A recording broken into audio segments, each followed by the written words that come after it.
This video shows you turn on Instagram data saver mode to reduce mobile data usage in 2026.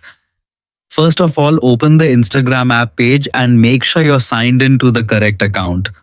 Once you're on the home screen, tap your profile picture located in the bottom right corner of the app to access your profile page.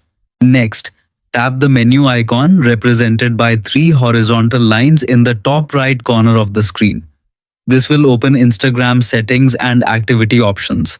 Scroll down until you find the Your App and Media section, then tap Data Usage and Media Quality. Inside this menu, look for the option called Data Saver or Use Less Mobile Data depending on your version of the Instagram app. Toggle the switch to turn it on. Once enabled, Instagram will reduce the amount of mobile data used while browsing the app. Photos and videos may take a little longer to load when you're using cellular data, but this setting can help you save a significant amount of data throughout the month. This feature is especially useful if you have a limited mobile data plan, frequently use Instagram while traveling, or experience slower network connections.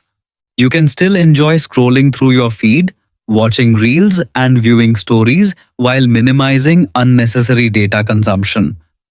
That's it. Instagram Data Saver mode is now enabled, helping you use less mobile data while enjoying the app.